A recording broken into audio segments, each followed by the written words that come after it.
제 베스트 프렌드가 캘거리에서 모기지 스페셜리스트로 일을 하고 있거든요. 전 당연히 섭외를 할 수 있을 줄 알았어요. 근데 정중히 거절을 당하고 제가 전화로 여러분들도 궁금하셨던 모든 것들을 다 물어봤어요. 그래서 영상을 준비했으니까 많은 도움이 됐으면 좋겠어요. 그럼 보실까요?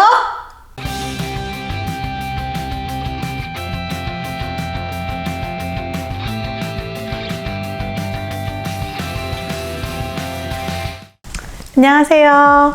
하이디 JJ입니다.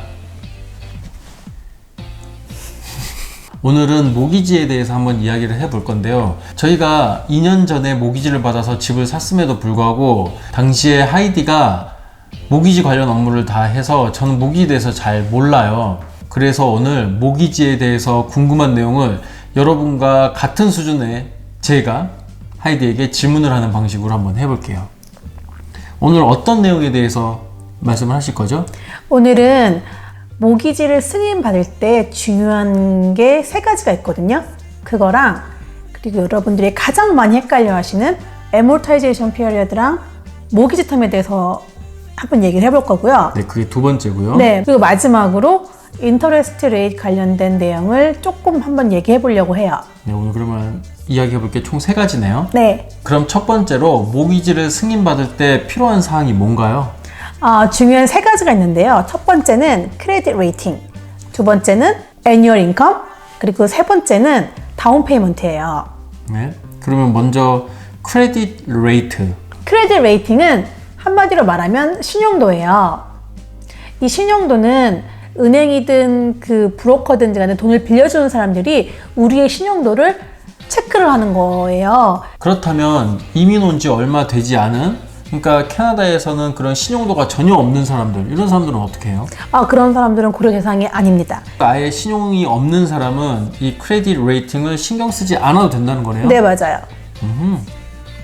굿. 두 번째는 애뉴얼 인컴이에요. 그러니까 이거는 소득이네요. 개인 소득이죠. 회사에 요청을 해서 받을 수 있는 재직증명서, 페이스톱이라고 불리는 월급 명세서, 이 두 개를 제출하시면 돼요. 한 달치 급여 명세서하고 회사에서 써주는 레터, 그러니까 재직증명서. 네, 이렇게 두 가지를 제출하면은, 그럼 만약에 캐나다에 지금 막 와서 내가 직장이 없어요. 네. 이 세금 신고를 할 수입이 전혀 없어. 이럴 때는 어떡하나요? 새로 바뀐 모기지 룰에 따르면 직장이 없는 사람들은 집을 사기가 굉장히 어려워졌다고 해요. 그러니까 모기지를 받을 수 없는 건가요? 지금 제가 거래하고 있는 은행에서는 방법이 없다고 합니다. 그러니까 직장이 없으면 모기지를 받을 수 없다는 얘기네요. 네, 제가 거래하고 있는 은행에서는 받을 수가 없대요.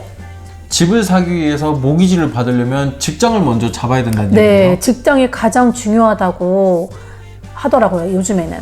모기지를 승인받을 때 필요한 세 가지 중에 지금 첫 번째는 크레딧 레이팅, 두 번째는 인컴, 세 번째, 마지막 남은 세 번째는 다운 페이먼트에 대해서 한번 얘기를 해볼게요. 다운 페이먼트는 쉽게 설명을 하면 내가 집을 살 때 내가 낼 수 있는 현금이에요. 그러니까 50만 불짜리 집을 사는데 내가 현금이 2억이 있어요. 20만 불. 그럼 이 20만 불이 다운 페이먼트가 되는 거네요. 네, 그리고 30만 불이 이제 모기지가 되는 거죠. 네. 캐나다에서는 집 가격의 5%만 다운페이를 해도 집을 살 수가 있어요.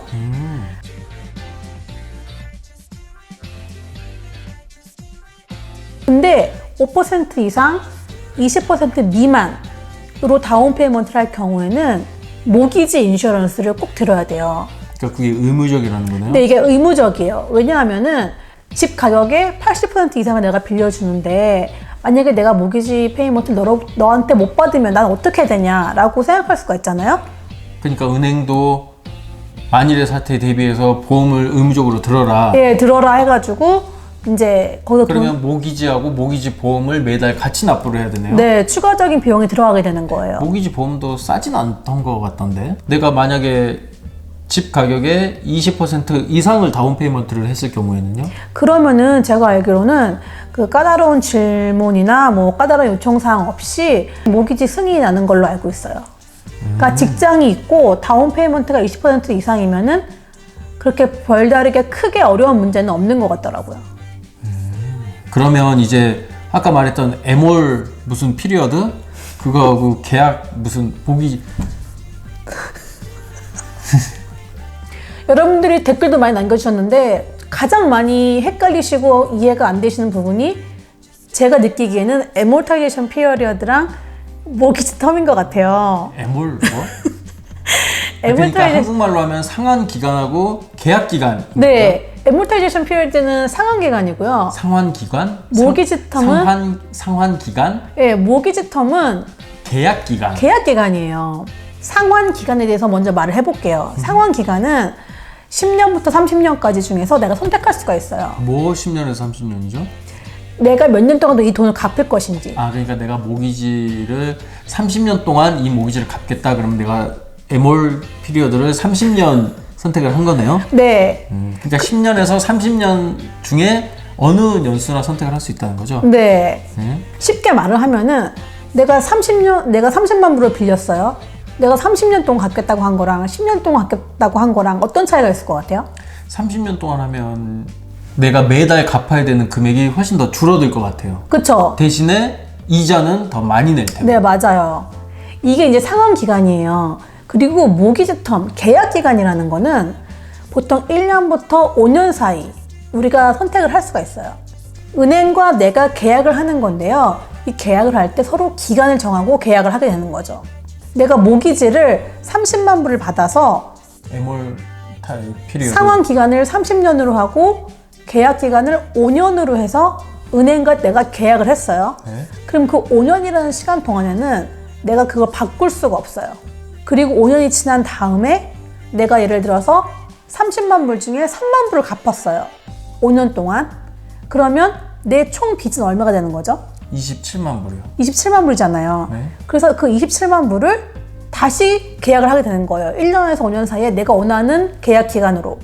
근데 그 계약을 이 기존 은행과 해도 되는 거고 아니면 새로운 은행과 해도 되는 거예요.